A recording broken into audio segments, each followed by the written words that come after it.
The Science of Getting Rich. By W. D. Wattles. Preface. This book is pragmatical, not philosophical, a practical manual, not a treatise upon theories. It is intended for the men and women whose most pressing need is for money, who wish to get rich first, and philosophize afterward. It is for those who have, so far, found neither the time, the means, nor the opportunity to go deeply into the study of metaphysics, but who want results and who are willing to take the conclusions of science as a basis for action, without going into all the processes by which those conclusions were reached. It is expected that the reader will take the fundamental statements upon faith, just as he would take statements concerning a law of electrical action if they were promulgated by a Marconi or an Edison. And, taking the statements upon faith, that he will prove their truth by acting upon them without fear or hesitation. Every man or woman who does this will certainly get rich. For the science herein applied is an exact science, and failure is impossible. For the benefit, however, of those who wish to investigate philosophical theories and so secure a logical basis for faith, I will here cite certain authorities. The monistic theory of the universe, the theory that one is all, and that all is one. That one substance manifests itself as the seeming many elements of the material world, is of Hindu origin, and has been gradually winning its way into the thought of the Western world for 200 years. It is the foundation of all the Oriental philosophies, and of those of Descartes, Spinoza, Leibniz, Schopenhauer, Hegel, and Emerson. The reader who would dig to the philosophical foundations is advised to read Hegel and Emerson. And he will do well to read The Eternal News, a very excellent pamphlet published by J. Brown, 300, Cathcart Road, Govanhill, Glasgow, Scotland. He may also find some help in a series of articles written by the author, which were published in Nautilus, Holyoke, Massachusetts, during the spring and summer of 1909, under the title, What is Truth? In writing this book I have sacrificed all other considerations to plainness and simplicity of style, so that all might understand. The plan of action laid down herein was deduced from the conclusions of philosophy. It has been thoroughly tested, and bears the supreme test of practical experiment. It works. If you wish to know how the conclusions were arrived at, read the writings of the authors mentioned above. And if you wish to reap the fruits of their philosophies in actual practice, read this book and do exactly as it tells you to do. The author. Chapter 1. The Right to be Rich. Whatever may be said in praise of poverty, the fact remains that it is not possible to live a really complete or successful life unless one is rich. No man can rise to his greatest possible height in talent or soul development unless he has plenty of money.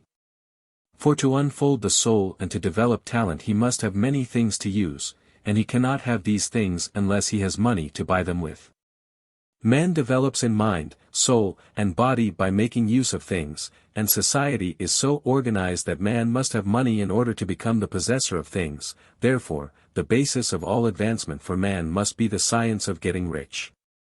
The object of all life is development, and everything that lives has an inalienable right to all the development it is capable of attaining. Man's right to life means his right to have the free and unrestricted use of all the things which may be necessary to his fullest mental, spiritual, and physical unfoldment, or, in other words, his right to be rich. In this book, I shall not speak of riches in a figurative way. To be really rich does not mean to be satisfied or contented with a little. No man ought to be satisfied with a little if he is capable of using and enjoying more. The purpose of nature is the advancement and unfoldment of life, and every man should have all that can contribute to the power, elegance, beauty, and richness of life. To be content with less is sinful. The man who owns all he wants for the living of all the life he is capable of living is rich, and no man who has not plenty of money can have all he wants. Life has advanced so far, and become so complex, that even the most ordinary man or woman requires a great amount of wealth in order to live in a manner that even approaches completeness. Every person naturally wants to become all that he is capable of becoming. This desire to realize innate possibilities is inherent in human nature. We cannot help wanting to be all that we can be. Success in life is becoming what you want to be. You can become what you want to be only by making use of things, and you can have the free use of things only as you become rich enough to buy them. To understand the science of getting rich is therefore the most essential of all knowledge. There is nothing wrong in wanting to get rich. The desire for riches is really the desire for a richer, fuller, and more abundant life, and that desire is praiseworthy. The man who does not desire to live more abundantly is abnormal, and so the man who does not desire to have money enough to buy all he wants is abnormal. There are three motives for which we live. We live for the body, we live for the mind, and we live for the soul. No one of these is better or holier than the other. All are alike desirable, and no one of the three, body, mind, or soul, can live fully if either of the others is cut short of full life and expression. It is not right or noble to live only for the soul and deny mind or body. And it is wrong to live for the intellect and deny body and soul. We are all acquainted with the loathsome consequences of living for the body and denying both mind and soul. And we see that real life means the complete expression of all that man can give forth through body, mind, and soul. Whatever he may say, no man can be really happy or satisfied unless his body is living fully in every function, and unless the same is true of his mind and his soul. Wherever there is unexpressed possibility, or function not performed, there is unsatisfied desire. Desire is possibility seeking expression, or function seeking performance. Man cannot live fully in body without good food, comfortable clothing, and warm shelter, and without freedom from excessive toil. Rest and recreation are also necessary to his physical life. He cannot live fully in mind without books and time to study them, without opportunity for travel and observation, or without intellectual companionship. To live fully in mind he must have intellectual recreations, and must surround himself with all the objects of art and beauty he is capable of using and appreciating. To live fully in soul, man must have love. And love is denied expression by poverty. Man's highest happiness is found in the bestowal of benefits on those he loves. Love finds its most natural and spontaneous expression in giving. The man who has nothing to give cannot fill his place as a husband or father, as a citizen, or as a man. It is in the use of material things that man finds full life for his body, develops his mind, and unfolds his soul. It is therefore of supreme importance to him that he should be rich. It is perfectly right that you should desire to be rich. If you are a normal man or woman you cannot help doing so. It is perfectly right that you should give your best attention to the science of getting rich, for it is the noblest and most necessary of all studies. If you neglect this study, you are derelict in your duty to yourself, to God, and to humanity. For you can render God and humanity no greater service than to make the most of yourself. Chapter 2. There is a science of getting rich. There is a science of getting rich, and it is an exact science, like algebra or arithmetic. There are certain laws which govern the process of acquiring riches. Once these laws are learned and obeyed by any man, he will get rich with mathematical certainty. The ownership of money and property comes as a result of doing things in a certain way. Those who do things in this certain way, whether on purpose or accidentally, get rich. While those who do not do things in this certain way, no matter how hard they work or how able they are, remain poor. It is a natural law that like causes always produce like effects. And, therefore, any man or woman who learns to do things in this certain way will infallibly get rich. That the above statement is true is shown by the following facts. Getting rich is not a matter of environment, for, if it were, all the people in certain neighborhoods would become wealthy. The people of one city would all be rich, while those of other towns would all be poor, or the inhabitants of one state would roll in wealth, while those of an adjoining state would be in poverty. But everywhere we see rich and poor living side by side, in the same environment, and often engaged in the same vocations. When two men are in the same locality, and in the same business, and one gets rich while the other remains poor, it shows that getting rich is not, primarily, a matter of environment. Some environments may be more favorable than others, but when two men in the same business are in the same neighborhood, and one gets rich while the other fails, it indicates that getting rich is the result of doing things in a certain way. And further, the ability to do things in this certain way is not due solely to the possession of talent, for many people who have great talent remain poor, while others who have very little talent get rich. Studying the people who have got rich, we find that they are an average lot in all respects, having no greater talents and abilities than other men. It is evident that they do not get rich because they possess talents and abilities that other men have not, but because they happen to do things in a certain way. Getting rich is not the result of saving, or thrift. Many very penurious people are poor, while free spenders often get rich. Nor is getting rich due to doing things which others fail to do. For two men in the same business often do almost exactly the same things, and one gets rich while the other remains poor or becomes a bankrupt.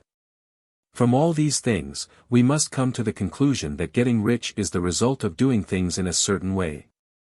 If getting rich is the result of doing things in a certain way, and if like causes always produce like effects, then any man or woman who can do things in that way can become rich, and the whole matter is brought within the domain of exact science. The question arises here, whether this certain way may not be so difficult that only a few may follow it. This cannot be true, as we have seen, so far as natural ability is concerned. Talented people get rich, and blockheads get rich. Intellectually brilliant people get rich, and very stupid people get rich, physically strong people get rich, and weak and sickly people get rich. Some degree of ability to think and understand is, of course, essential. But in so far as natural ability is concerned, any man or woman who has sense enough to read and understand these words can certainly get rich. Also, we have seen that it is not a matter of environment. Location counts for something. One would not go to the heart of the Sahara and expect to do successful business. Getting rich involves the necessity of dealing with men, and of being where there are people to deal with. And if these people are inclined to deal in the way you want to deal, so much the better. But that is about as far as environment goes. If anybody else in your town can get rich, so can you. And if anybody else in your state can get rich, so can you. Again, it is not a matter of choosing some particular business or profession. People get rich in every business, and in every profession. While their next-door neighbors in the same vocation remain in poverty. It is true that you will do best in a business which you like, and which is congenial to you. And if you have certain talents which are well developed, you will do best in a business which calls for the exercise of those talents. Also, you will do best in a business which is suited to your locality. An ice cream parlor would do better in a warm climate than in Greenland, and a salmon fishery will succeed better in the Northwest than in Florida, where there are no salmon. But, aside from these general limitations, getting rich is not dependent upon your engaging in some particular business, but upon your learning to do things in a certain way. If you are now in business, and anybody else in your locality is getting rich in the same business, while you are not getting rich, it is because you are not doing things in the same way that the other person is doing them. No one is prevented from getting rich by lack of capital. True, as you get capital the increase becomes more easy and rapid, but one who has capital is already rich, and does not need to consider how to become so. No matter how poor you may be, if you begin to do things in a certain way you will begin to get rich, and you will begin to have capital. The getting of capital is a part of the process of getting rich. And it is a part of the result which invariably follows the doing of things in a certain way. You may be the poorest man on the continent, and be deeply in debt, you may have neither friends, influence, nor resources. But if you begin to do things in this way, you must infallibly begin to get rich, for like causes must produce like effects. If you have no capital, you can get capital. If you are in the wrong business, you can get into the right business. If you are in the wrong location, you can go to the right location, and you can do so by beginning in your present business and in your present location to do things in a certain way which causes success. Chapter 3. Is opportunity monopolized? No man is kept poor because opportunity has been taken away from him, because other people have monopolized the wealth, and have put a fence around it. You may be shut off from engaging in business in certain lines, but there are other channels open to you. Probably it would be hard for you to get control of any of the great railroad systems, that field is pretty well monopolized. But the electric railway business is still in its infancy, and offers plenty of scope for enterprise. And it will be but a very few years until traffic and transportation through the air will become a great industry, and in all its branches will give employment to hundreds of thousands, and perhaps to millions, of people. Why not turn your attention to the development of aerial transportation, instead of competing with J. Hill and others for a chance in the steam railway world? It is quite true that if you are a workman in the employ of the Steel Trust you have very little chance of becoming the owner of the plant in which you work. But it is also true that if you will commence to act in a certain way, you can soon leave the employ of the Steel Trust. You can buy a farm of from 10 to 40 acres, and engage in business as a producer of foodstuffs. There is great opportunity at this time for men who will live upon small tracts of land and cultivate the same intensively. Such men will certainly get rich. You may say that it is impossible for you to get the land, but I am going to prove to you that it is not impossible, and that you can certainly get a farm if you will go to work in a certain way. At different periods the tide of opportunity sets in different directions, according to the needs of the whole, and the particular stage of social evolution which has been reached. At present, in America, it is setting toward agriculture and the allied industries and professions. Today, opportunity is open before the farmer in his line more than before the factory worker in his line. It is open before the business man who supplies the farmer more than before the one who supplies the factory worker, and before the professional man who waits upon the farmer more than before the one who serves the working class. There is abundance of opportunity for the man who will go with the tide, instead of trying to swim against it. So the factory workers, either as individuals or as a class, are not deprived of opportunity. The workers are not being kept down by their masters, they are not being ground by the trusts and combinations of capital.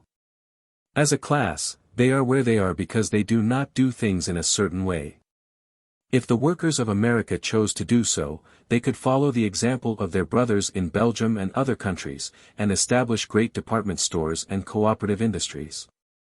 They could elect men of their own class to office, and pass laws favoring the development of such cooperative industries, and in a few years they could take peaceable possession of the industrial field. The working class may become the master class whenever they will begin to do things in a certain way. The law of wealth is the same for them as it is for all others. This they must learn. And they will remain where they are as long as they continue to do as they do. The individual worker, however, is not held down by the ignorance or the mental slothfulness of his class. He can follow the tide of opportunity to riches, and this book will tell him how. No one is kept in poverty by a shortness in the supply of riches, there is more than enough for all. A palace as large as the Capitol at Washington might be built for every family on earth from the building material in the United States alone. And under intensive cultivation, this country would produce wool, cotton, linen, and silk enough to clothe each person in the world finer than Solomon was arrayed in all his glory, together with food enough to feed them all luxuriously. The visible supply is practically inexhaustible, and the invisible supply really is inexhaustible. Everything you see on earth is made from one original substance, out of which all things proceed. New forms are constantly being made, and older ones are dissolving, but all are shapes assumed by one thing. There is no limit to the supply of formless stuff, or original substance. The universe is made out of it. But it was not all used in making the universe. The spaces in, through, and between the forms of the visible universe are permeated and filled with the original substance, with the formless stuff, with the raw material of all things. 10,000 times as much as has been made might still be made, and even then we should not have exhausted the supply of universal raw material. No man, therefore, is poor because nature is poor, or because there is not enough to go around. Nature is an inexhaustible storehouse of riches, the supply will never run short. Original substance is alive with creative energy, and is constantly producing more forms. When the supply of building material is exhausted, more will be produced. When the soil is exhausted so that foodstuffs and materials for clothing will no longer grow upon it, it will be renewed or more soil will be made. When all the gold and silver has been dug from the earth, if man is still in such a stage of social development that he needs gold and silver, more will be produced from the formless. The formless stuff responds to the needs of man. It will not let him be without any good thing. This is true of man collectively. The race as a whole is always abundantly rich, and if individuals are poor, it is because they do not follow the certain way of doing things which makes the individual man rich. The formless stuff is intelligent, it is stuff which thinks. It is alive, and is always impelled toward more life. It is the natural and inherent impulse of life to seek to live more. It is the nature of intelligence to enlarge itself, and of consciousness to seek to extend its boundaries and find fuller expression. The universe of forms has been made by formless living substance, throwing itself into form in order to express itself more fully. The universe is a great living presence, always moving inherently toward more life and fuller functioning. Nature is formed for the advancement of life, its impelling motive is the increase of life. For this cause, everything which can possibly minister to life is bountifully provided. There can be no lack unless God is to contradict himself and nullify his own works. You are not kept poor by lack in the supply of riches.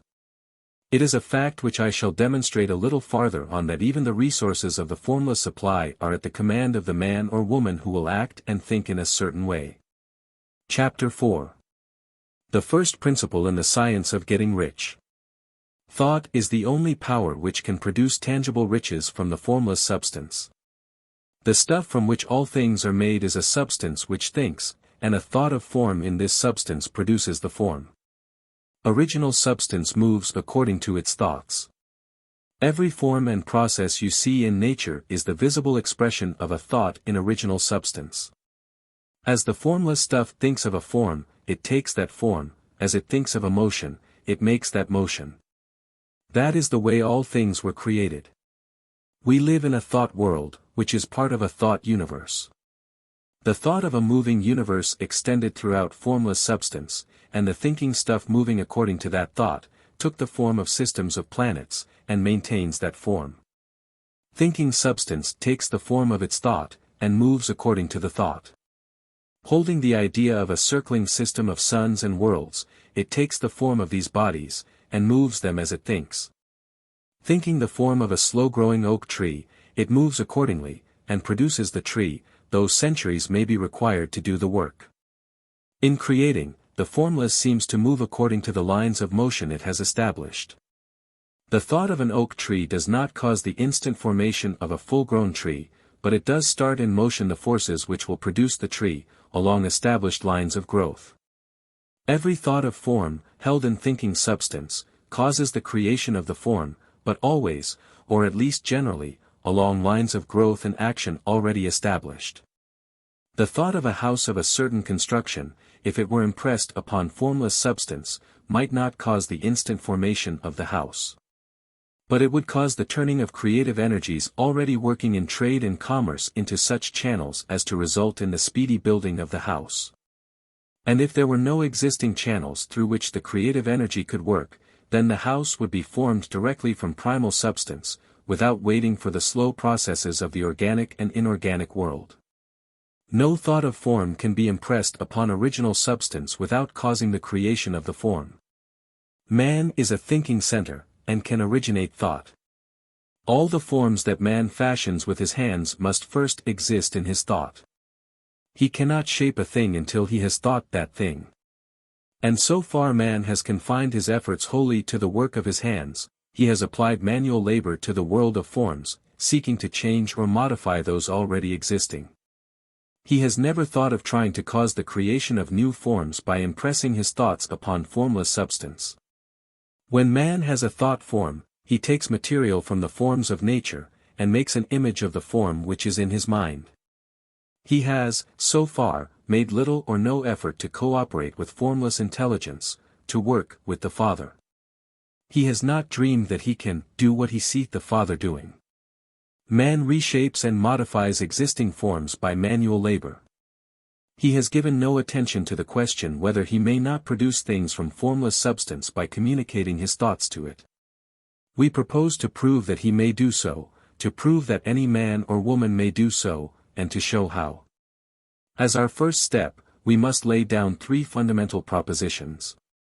First, we assert that there is one original formless stuff or substance, from which all things are made. All the seemingly many elements are but different presentations of one element, all the many forms found in organic and inorganic nature are but different shapes, made from the same stuff. And this stuff is thinking stuff. A thought held in it produces the form of the thought. Thought, in thinking substance, produces shapes. Man is a thinking center, capable of original thought.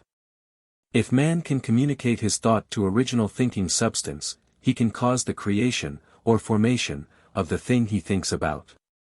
To summarize this, there is a thinking stuff from which all things are made, and which, in its original state, permeates, penetrates, and fills the interspaces of the universe.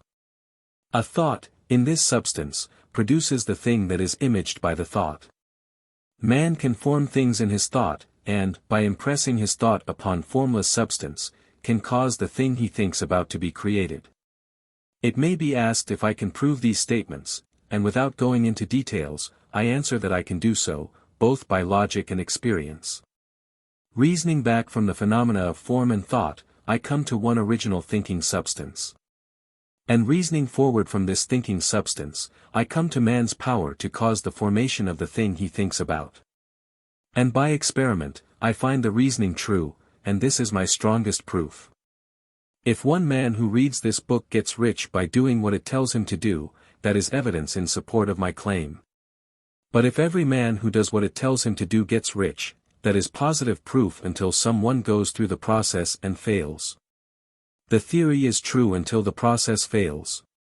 And this process will not fail, for every man who does exactly what this book tells him to do will get rich. I have said that men get rich by doing things in a certain way, and in order to do so, men must become able to think in a certain way. A man's way of doing things is the direct result of the way he thinks about things. To do things in the way you want to do them, you will have to acquire the ability to think the way you want to think. This is the first step toward getting rich. To think what you want to think is to think truth, regardless of appearances. Every man has the natural and inherent power to think what he wants to think, but it requires far more effort to do so than it does to think the thoughts which are suggested by appearances. To think according to appearances is easy. To think truth regardless of appearances is laborious, and requires the expenditure of more power than any other work man is called upon to perform. There is no labor from which most people shrink as they do from that of sustained and consecutive thought. It is the hardest work in the world. This is especially true when truth is contrary to appearances. Every appearance in the visible world tends to produce a corresponding form in the mind which observes it, and this can only be prevented by holding the thought of the truth. To look upon the appearance of disease will produce the form of disease in your own mind, and ultimately in your body, unless you hold the thought of the truth, which is that there is no disease, it is only an appearance, and the reality is health. To look upon the appearances of poverty will produce corresponding forms in your own mind, unless you hold to the truth that there is no poverty, there is only abundance. To think health when surrounded by the appearances of disease, or to think riches when in the midst of appearances of poverty, requires power, but he who acquires this power becomes a master mind. He can conquer fate, he can have what he wants. This power can only be acquired by getting hold of the basic fact which is behind all appearances, and that fact is that there is one thinking substance, from which and by which all things are made. Then we must grasp the truth that every thought held in this substance becomes a form, and that man can so impress his thoughts upon it as to cause them to take form and become visible things. When we realize this, we lose all doubt and fear, for we know that we can create what we want to create, we can get what we want to have, and can become what we want to be. As a first step toward getting rich, you must believe the three fundamental statements given previously in this chapter. And in order to emphasize them, I repeat them here. There is a thinking stuff from which all things are made, and which, in its original state, permeates, penetrates, and fills the interspaces of the universe. A thought, in this substance, produces the thing that is imaged by the thought. Man can form things in his thought, and, by impressing his thought upon formless substance, can cause the thing he thinks about to be created. You must lay aside all other concepts of the universe than this monistic one, and you must dwell upon this until it is fixed in your mind, and has become your habitual thought. Read these creed statements over and over again. Fix every word upon your memory, and meditate upon them until you firmly believe what they say.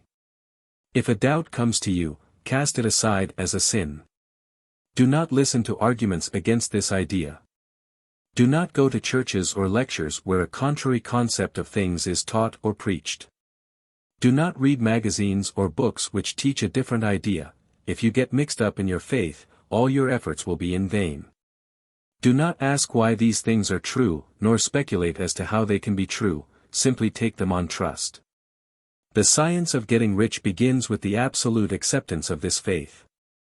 Chapter 5. Increasing life. You must get rid of the last vestige of the old idea that there is a deity whose will it is that you should be poor, or whose purposes may be served by keeping you in poverty. The intelligent substance which is all, and which lives in all and lives in you, is a consciously living substance. Being a consciously living substance, it must have the natural and inherent desire of every living intelligence for increase of life. Every living thing must continually seek for the enlargement of its life, because life, in the mere act of living, must increase itself. A seed, dropped into the ground, springs into activity, and in the act of living produces 100 more seeds. Life, by living, multiplies itself. It is forever becoming more. It must do so, if it continues to be at all. Intelligence is under this same necessity for continuous increase. Every thought we think makes it necessary for us to think another thought. Consciousness is continually expanding. Every fact we learn leads us to the learning of another fact. Knowledge is continually increasing. Every talent we cultivate brings to the mind the desire to cultivate another talent. We are subject to the urge of life, seeking expression, which ever drives us on to know more, to do more, and to be more. In order to know more, do more, and be more we must have more, we must have things to use, for we learn, and do, and become, only by using things. We must get rich, so that we can live more. The desire for riches is simply the capacity for larger life-seeking fulfillment. Every desire is the effort of an unexpressed possibility to come into action. It is power seeking to manifest which causes desire.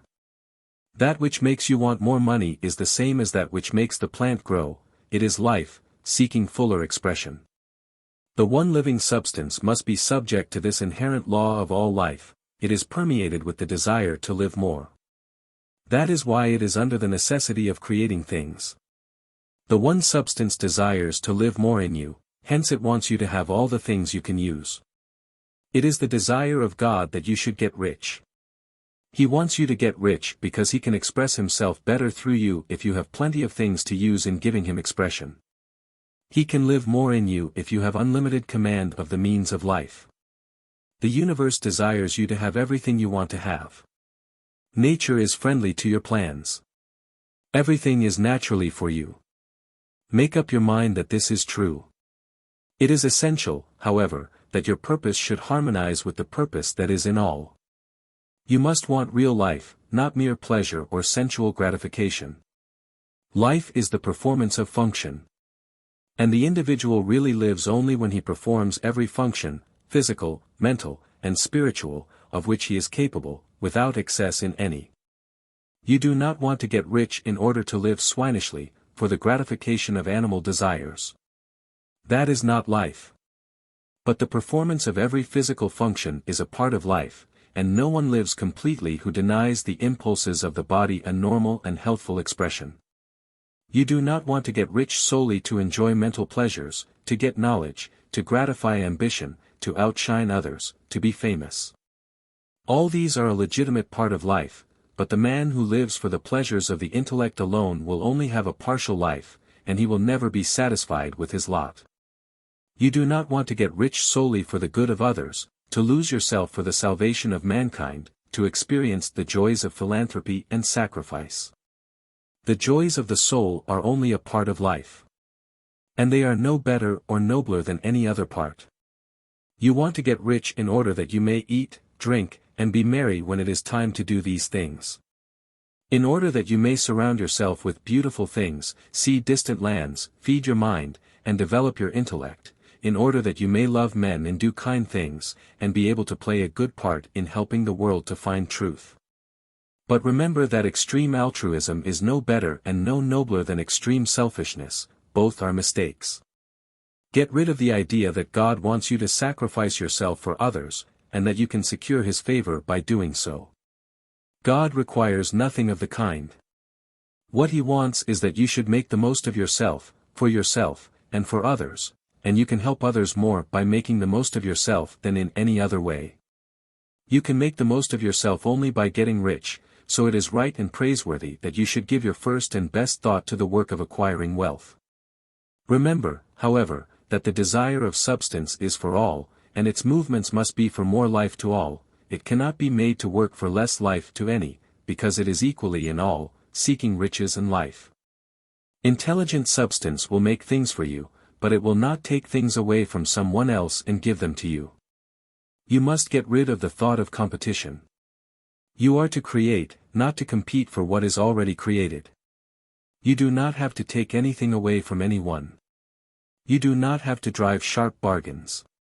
You do not have to cheat, or to take advantage.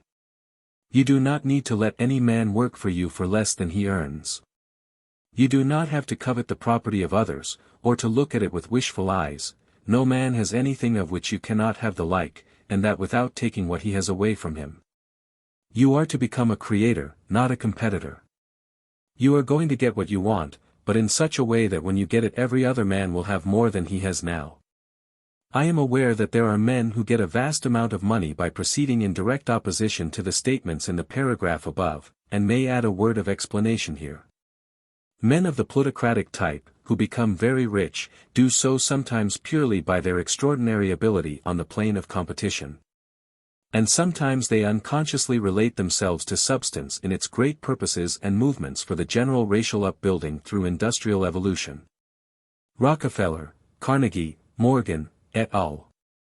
Have been the unconscious agents of the supreme in the necessary work of systematizing and organizing productive industry, and in the end, their work will contribute immensely toward increased life for all. Their day is nearly over. They have organized production, and will soon be succeeded by the agents of the multitude, who will organize the machinery of distribution. The multimillionaires are like the monster reptiles of the prehistoric eras. They play a necessary part in the evolutionary process, but the same power which produced them will dispose of them. And it is well to bear in mind that they have never been really rich. A record of the private lives of most of this class will show that they have really been the most abject and wretched of the poor. Riches secured on the competitive plane are never satisfactory and permanent. They are yours today, and another's tomorrow. Remember, if you are to become rich in a scientific and certain way, you must rise entirely out of the competitive thought. You must never think for a moment that the supply is limited. Just as soon as you begin to think that all the money is being cornered and controlled by bankers and others, and that you must exert yourself to get laws passed to stop this process, and so on. In that moment you drop into the competitive mind, and your power to cause creation is gone for the time being, and what is worse, you will probably arrest the creative movements you have already instituted. Know that there are countless millions of dollars worth of gold in the mountains of the earth, not yet brought to light, and know that if there were not, more would be created from thinking substance to supply your needs. Know that the money you need will come, even if it is necessary for 1,000 men to be led to the discovery of new gold mines tomorrow. Never look at the visible supply. Look always at the limitless riches in formless substance, and know that they are coming to you as fast as you can receive and use them. Nobody, by cornering the visible supply, can prevent you from getting what is yours. So never allow yourself to think for an instant that all the best building spots will be taken before you get ready to build your house, unless you hurry. Never worry about the trusts and combines, and get anxious for fear they will soon come to own the whole earth. Never get afraid that you will lose what you want because some other person beats you to it. That cannot possibly happen. You are not seeking anything that is possessed by anybody else, you are causing what you want to be created from formless substance, and the supply is without limits. Stick to the formulated statement. There is a thinking stuff from which all things are made, and which, in its original state, permeates, penetrates, and fills the interspaces of the universe. A thought, in this substance, produces the thing that is imaged by the thought. Man can form things in his thought, and, by impressing his thought upon formless substance, can cause the thing he thinks about to be created. Chapter 6. How Riches Come to You. When I say that you do not have to drive sharp bargains, I do not mean that you do not have to drive any bargains at all, or that you are above the necessity for having any dealings with your fellow men.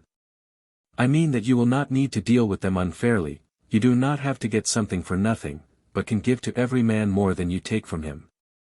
You cannot give every man more in cash market value than you take from him, but you can give him more in use value than the cash value of the thing you take from him. The paper, ink, and other material in this book may not be worth the money you paid for it, but if the ideas suggested by it bring you thousands of dollars, you have not been wronged by those who sold it to you. They have given you a great use value for a small cash value. Let us suppose that I own a picture by one of the great artists, which, in any civilized community, is worth thousands of dollars. I take it to Baffin Bay, and by salesmanship, induce an Eskimo to give a bundle of furs worth $500 for it. I have really wronged him, for he has no use for the picture, it has no use value to him, it will not add to his life. But suppose I give him a gun worth $50 for his furs, then he has made a good bargain. He has use for the gun, it will get him many more furs and much food, it will add to his life in every way, it will make him rich. When you rise from the competitive to the creative plane, you can scan your business transactions very strictly, and if you are selling any man anything which does not add more to his life than the thing he gives you in exchange, you can afford to stop it. You do not have to beat anybody in business. And if you are in a business which does beat people, get out of it at once. Give every man more in use value than you take from him in cash value. Then you are adding to the life of the world by every business transaction. If you have people working for you, you must take from them more in cash value than you pay them in wages. But you can so organize your business that it will be filled with the principle of advancement, and so that each employee who wishes to do so may advance a little every day. You can make your business do for your employees what this book is doing for you. You can so conduct your business that it will be a sort of ladder, by which every employee who will take the trouble may climb to riches himself. And given the opportunity, if he will not do so, it is not your fault. And finally, because you are to cause the creation of your riches from formless substance which permeates all your environment, it does not follow that they are to take shape from the atmosphere and come into being before your eyes. If you want a sewing machine, for instance, I do not mean to tell you that you are to impress the thought of a sewing machine on thinking substance until the machine is formed without hands, in the room where you sit, or elsewhere. But if you want a sewing machine, hold the mental image of it with the most positive certainty that it is being made, or is on its way to you. After once forming the thought, have the most absolute and unquestioning faith that the sewing machine is coming. Never think of it, or speak of it, in any other way than as being sure to arrive. Claim it as already yours. It will be brought to you by the power of the Supreme Intelligence, acting upon the minds of men. If you live in Maine, it may be that a man will be brought from Texas or Japan to engage in some transaction which will result in your getting what you want. If so, the whole matter will be as much to that man's advantage as it is to yours. Do not forget for a moment that the thinking substance is through all, in all, communicating with all, and can influence all. The desire of thinking substance for fuller life and better living has caused the creation of all the sewing machines already made. And it can cause the creation of millions more, and will, whenever men set it in motion by desire and faith, and by acting in a certain way. You can certainly have a sewing machine in your house. And it is just as certain that you can have any other thing or things which you want, and which you will use for the advancement of your own life and the lives of others. You need not hesitate about asking largely. It is your Father's pleasure to give you the kingdom, said Jesus.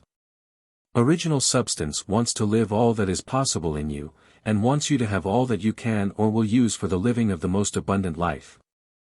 If you fix upon your consciousness the fact that the desire you feel for the possession of riches is one with the desire of omnipotence for more complete expression, your faith becomes invincible. Once I saw a little boy sitting at a piano, and vainly trying to bring harmony out of the keys, and I saw that he was grieved and provoked by his inability to play real music. I asked him the cause of his vexation, and he answered, I can feel the music in me, but I can't make my hands go right. The music in him was the urge of original substance, containing all the possibilities of all life. All that there is of music was seeking expression through the child. God, the one substance, is trying to live and do and enjoy things through humanity. He is saying, I want hands to build wonderful structures, to play divine harmonies, to paint glorious pictures. I want feet to run my errands, eyes to see my beauties, tongues to tell mighty truths and to sing marvelous songs, and so on. All that there is of possibility is seeking expression through men. God wants those who can play music to have pianos and every other instrument, and to have the means to cultivate their talents to the fullest extent. He wants those who can appreciate beauty to be able to surround themselves with beautiful things. He wants those who can discern truth to have every opportunity to travel and observe. He wants those who can appreciate dress to be beautifully clothed, and those who can appreciate good food to be luxuriously fed. He wants all these things because it is himself that enjoys and appreciates them. It is God who wants to play, and sing, and enjoy beauty, and proclaim truth, and wear fine clothes, and eat good foods. It is God that worketh in you to will and to do, said Paul. The desire you feel for riches is the infinite, seeking to express himself in you as he sought to find expression in the little boy at the piano. So you need not hesitate to ask largely. Your part is to focalize and express the desires of God. This is a difficult point with most people. They retain something of the old idea that poverty and self-sacrifice are pleasing to God. They look upon poverty as a part of the plan, a necessity of nature. They have the idea that God has finished his work, and made all that he can make, and that the majority of men must stay poor because there is not enough to go around. They hold to so much of this erroneous thought that they feel ashamed to ask for wealth. They try not to want more than a very modest competence, just enough to make them fairly comfortable. I recall now the case of one student who was told that he must get in mind a clear picture of the things he desired, so that the creative thought of them might be impressed on formless substance. He was a very poor man, living in a rented house, and having only what he earned from day to day, and he could not grasp the fact that all wealth was his. So, after thinking the matter over, he decided that he might reasonably ask for a new rug for the floor of his best room, and an anthracite coal stove to heat the house during the cold weather. Following the instructions given in this book, he obtained these things in a few months, and then it dawned upon him that he had not asked enough. He went through the house in which he lived, and planned all the improvements he would like to make in it. He mentally added a bay window here and a room there, until it was complete in his mind as his ideal home. And then he planned its furnishings. Holding the whole picture in his mind, he began living in a certain way, and moving toward what he wanted, and he owns the house now, and is rebuilding it after the form of his mental image. And now, with still larger faith, he is going on to get greater things. It has been unto him according to his faith, and it is so with you and with all of us.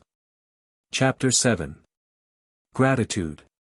The illustrations given in the will have conveyed to the reader the fact that the first step toward getting rich is to convey the idea of your wants to the formless substance.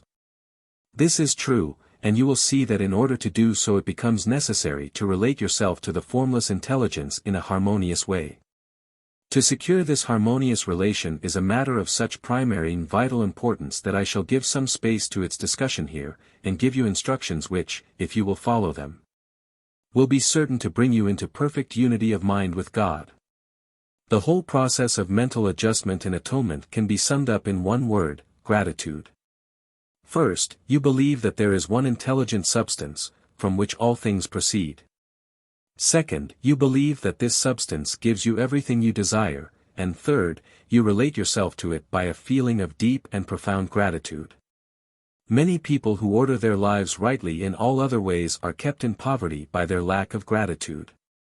Having received one gift from God, they cut the wires which connect them with Him by failing to make acknowledgement. It is easy to understand that the nearer we live to the source of wealth, the more wealth we shall receive. And it is easy also to understand that the soul that is always grateful lives in closer touch with God than the one which never looks to Him in thankful acknowledgement. The more gratefully we fix our minds on the Supreme when good things come to us, the more good things we will receive, and the more rapidly they will come. And the reason simply is that the mental attitude of gratitude draws the mind into closer touch with the source from which the blessings come. If it is a new thought to you that gratitude brings your whole mind into closer harmony with the creative energies of the universe, consider it well, and you will see that it is true. The good things you already have come to you along the line of obedience to certain laws. Gratitude will lead your mind out along the ways by which things come. And it will keep you in close harmony with creative thought and prevent you from falling into competitive thought. Gratitude alone can keep you looking toward the all, and prevent you from falling into the error of thinking of the supply as limited. And to do that would be fatal to your hopes. There is a law of gratitude, and it is absolutely necessary that you should observe the law, if you are to get the results you seek. The law of gratitude is the natural principle that action and reaction are always equal, and in opposite directions. The grateful outreaching of your mind in thankful praise to the Supreme is a liberation or expenditure of force.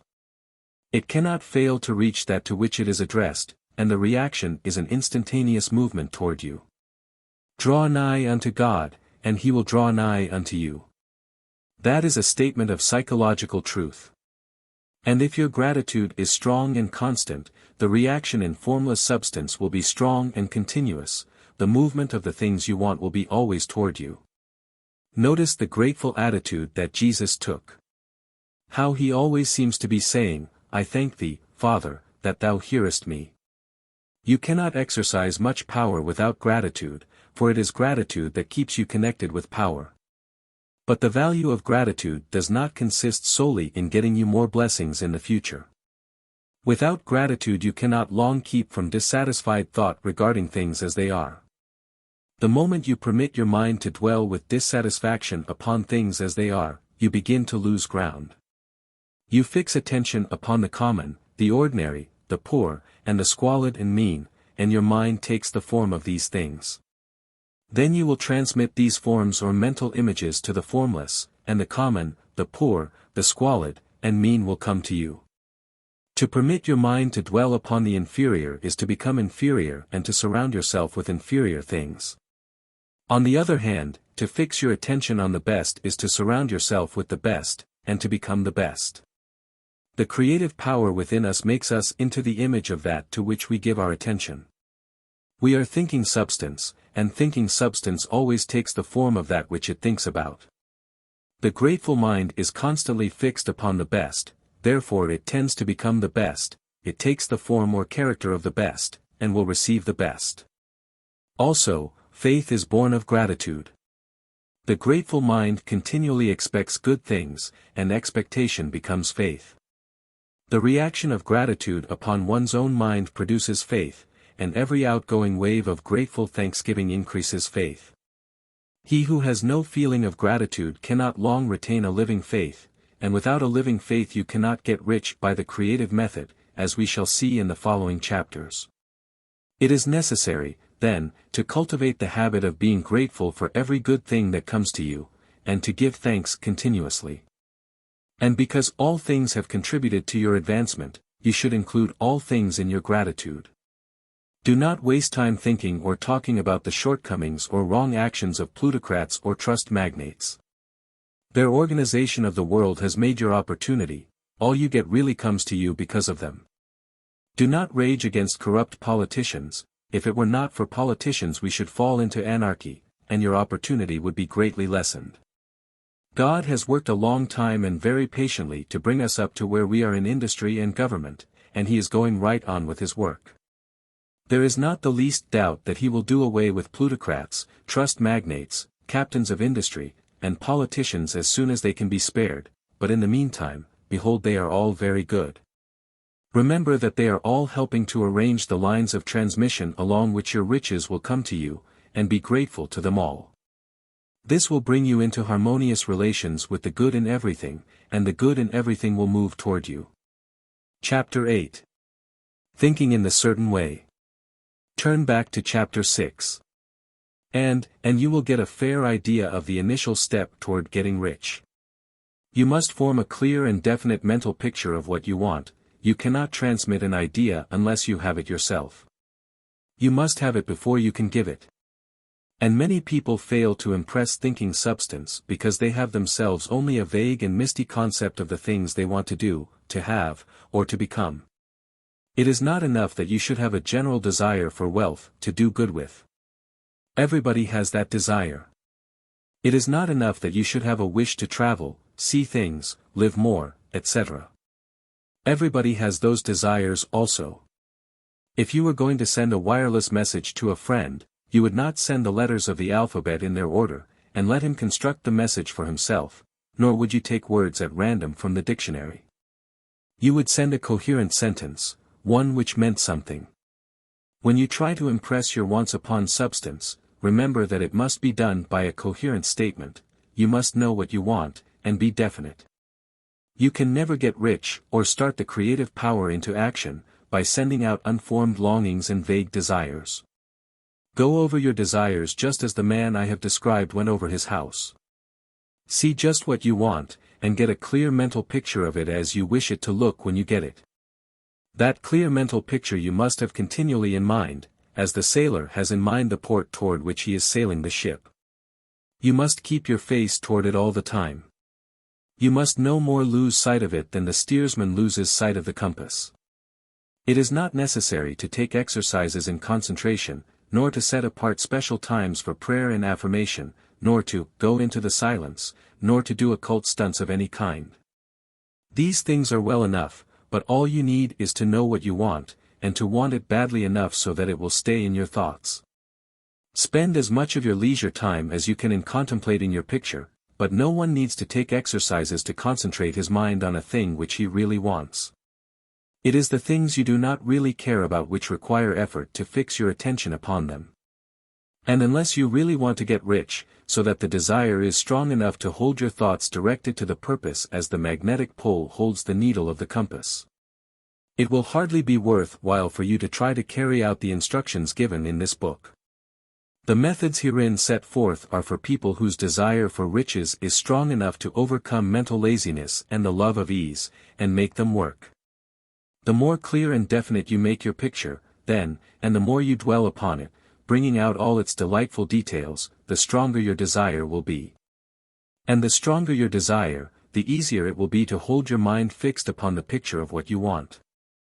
Something more is necessary, however, than merely to see the picture clearly.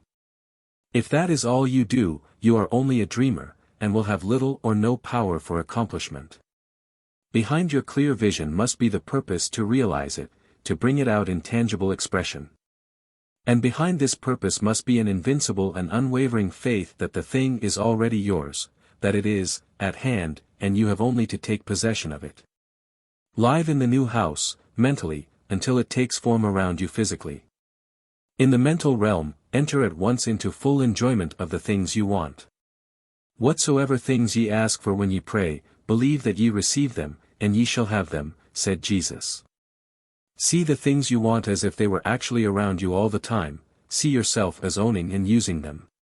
Make use of them in imagination just as you will use them when they are your tangible possessions. Dwell upon your mental picture until it is clear and distinct, and then take the mental attitude of ownership toward everything in that picture. Take possession of it, in mind, in the full faith that it is actually yours.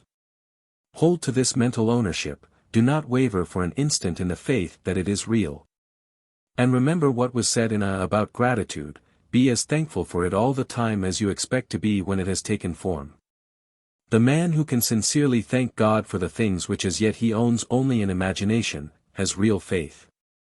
He will get rich, he will cause the creation of whatsoever he wants. You do not need to pray repeatedly for the things you want. It is not necessary to tell God about it every day. Use not vain repetitions as the heathen do, said Jesus to his pupils, for your Father knoweth that ye have need of these things before ye ask him. Your part is to intelligently formulate your desire for the things which make for a larger life, and to get these desires arranged into a coherent whole. And then to impress this whole desire upon the formless substance, which has the power and the will to bring you what you want. You do not make this impression by repeating strings of words. You make it by holding the vision with unshakable purpose to attain it, and with steadfast faith that you do attain it. The answer to prayer is not according to your faith while you are talking, but according to your faith while you are working. You cannot impress the mind of God by having a special Sabbath day set apart to tell him what you want, and then forgetting him during the rest of the week. You cannot impress him by having special hours to go into your closet and pray, if you then dismiss the matter from your mind until the hour of prayer comes again. Oral prayer is well enough, and has its effect, especially upon yourself, in clarifying your vision and strengthening your faith, but it is not your oral petitions which get you what you want. In order to get rich you do not need a sweet hour of prayer, you need to pray without ceasing. And by prayer I mean holding steadily to your vision, with the purpose to cause its creation into solid form, and the faith that you are doing so. Believe that ye receive them. The whole matter turns on receiving, once you have clearly formed your vision. When you have formed it, it is well to make an oral statement, addressing the Supreme in reverent prayer. And from that moment you must, in mind, receive what you ask for. Live in the new house, wear the fine clothes, ride in the automobile, go on the journey, and confidently plan for greater journeys. Think and speak of all the things you have asked for in terms of actual present ownership. Imagine an environment, and a financial condition exactly as you want them, and live all the time in that imaginary environment and financial condition. Mind, however, that you do not do this as a mere dreamer and castle builder, hold to the faith that the imaginary is being realized, and to the purpose to realize it. Remember that it is faith and purpose in the use of the imagination which make the difference between the scientist and the dreamer. And having learned this fact, it is here that you must learn the proper use of the will. Chapter 9. How to use the will.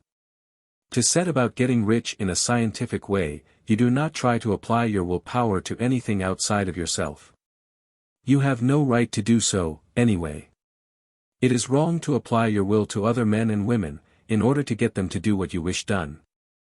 It is as flagrantly wrong to coerce people by mental power as it is to coerce them by physical power. If compelling people by physical force to do things for you reduces them to slavery, compelling them by mental means accomplishes exactly the same thing, the only difference is in methods.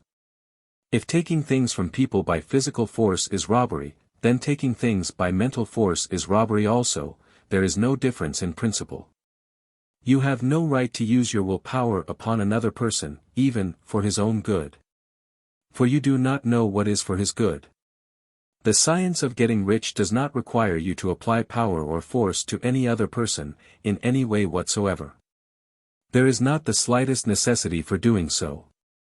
Indeed, any attempt to use your will upon others will only tend to defeat your purpose. You do not need to apply your will to things, in order to compel them to come to you. That would simply be trying to coerce God, and would be foolish and useless, as well as irreverent. You do not have to compel God to give you good things, any more than you have to use your willpower to make the sun rise. You do not have to use your willpower to conquer an unfriendly deity, or to make stubborn and rebellious forces do your bidding. Substance is friendly to you, and is more anxious to give you what you want than you are to get it. To get rich, you need only to use your willpower upon yourself.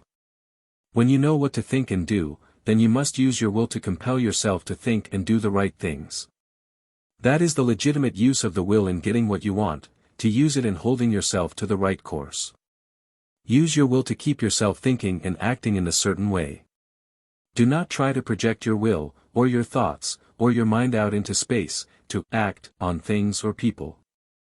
Keep your mind at home, it can accomplish more there than elsewhere. Use your mind to form a mental image of what you want, and to hold that vision with faith and purpose, and use your will to keep your mind working in the right way. The more steady and continuous your faith and purpose, the more rapidly you will get rich, because you will make only positive impressions upon substance, and you will not neutralize or offset them by negative impressions. The picture of your desires, held with faith and purpose, is taken up by the formless, and permeates it to great distances, throughout the universe, for all I know. As this impression spreads, all things are set moving toward its realization. Every living thing, every inanimate thing, and the things yet uncreated, are stirred toward bringing into being that which you want. All force begins to be exerted in that direction, all things begin to move toward you. The minds of people, everywhere, are influenced toward doing the things necessary to the fulfilling of your desires, and they work for you, unconsciously. But you can check all this by starting a negative impression in the formless substance. Doubt or unbelief is as certain to start a movement away from you as faith and purpose are to start one toward you. It is by not understanding this that most people who try to make use of mental science in getting rich make their failure.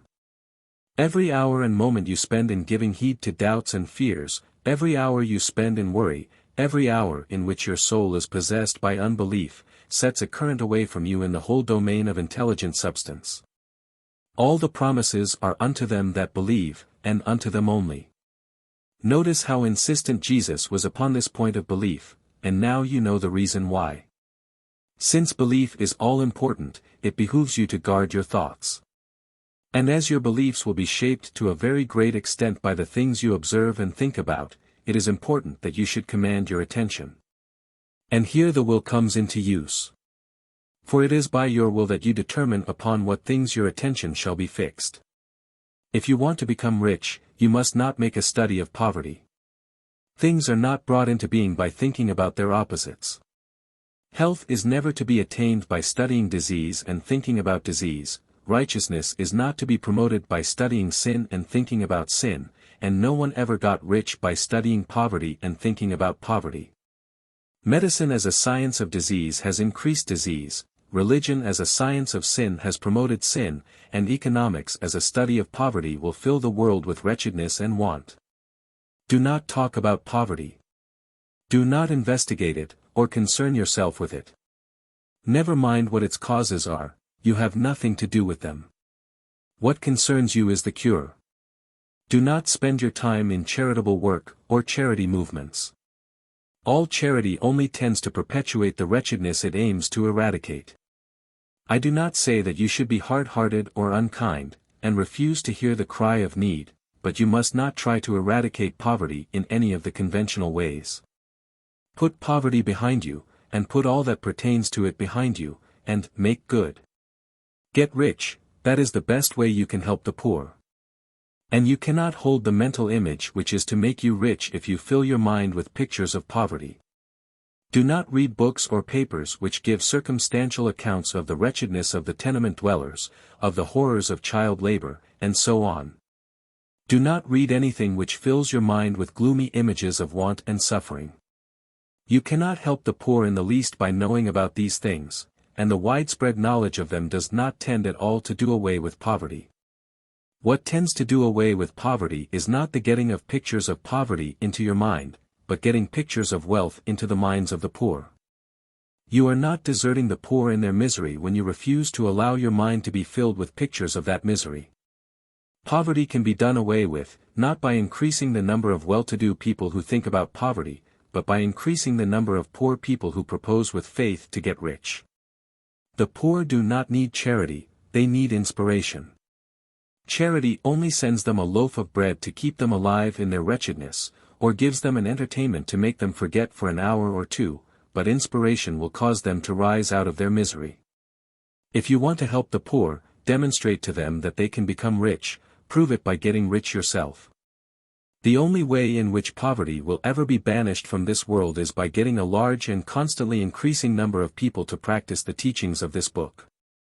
People must be taught to become rich by creation, not by competition. Every man who becomes rich by competition throws down behind him the ladder by which he rises, and keeps others down, but every man who gets rich by creation opens a way for thousands to follow him, and inspires them to do so. You are not showing hardness of heart or an unfeeling disposition when you refuse to pity poverty, see poverty, read about poverty, or think or talk about it, or to listen to those who do talk about it. Use your willpower to keep your mind off the subject of poverty, and to keep it fixed with faith and purpose on the vision of what you want. Chapter 10. Further use of the will. You cannot retain a true and clear vision of wealth if you are constantly turning your attention to opposing pictures, whether they be external or imaginary. Do not tell of your past troubles of a financial nature, if you have had them. Do not think of them at all. Do not tell of the poverty of your parents, or the hardships of your early life. To do any of these things is to mentally class yourself with the poor for the time being, and it will certainly check the movement of things in your direction. Let the dead bury their dead, as Jesus said. Put poverty and all things that pertain to poverty completely behind you. You have accepted a certain theory of the universe as being correct, and are resting all your hopes of happiness on its being correct. And what can you gain by giving heed to conflicting theories? Do not read religious books which tell you that the world is soon coming to an end. And do not read the writings of muckrakers and pessimistic philosophers who tell you that it is going to the devil. The world is not going to the devil, it is going to God. It is a wonderful becoming.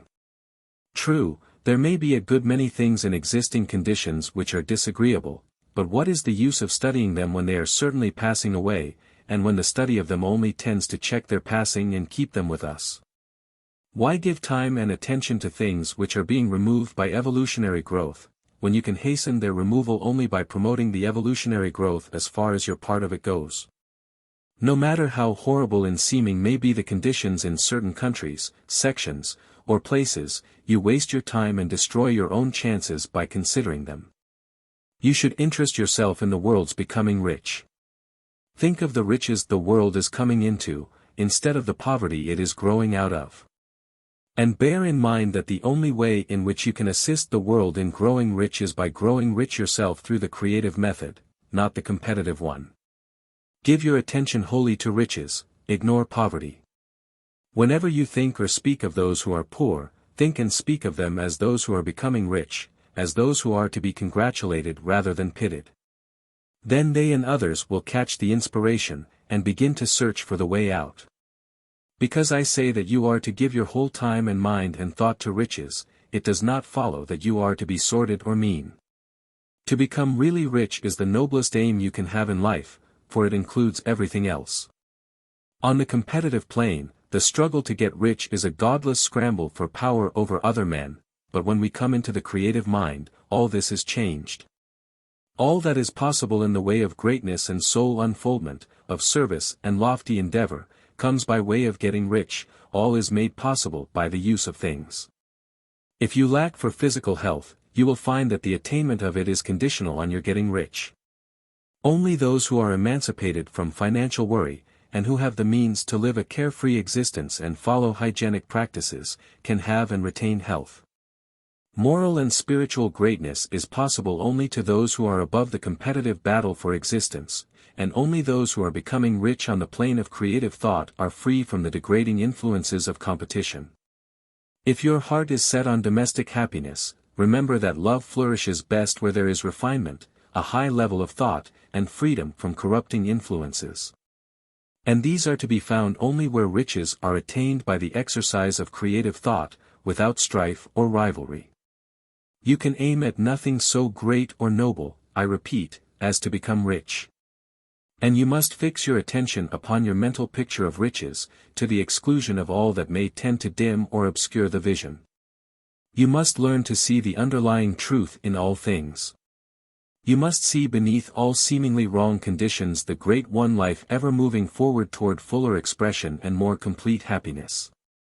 It is the truth that there is no such thing as poverty, that there is only wealth.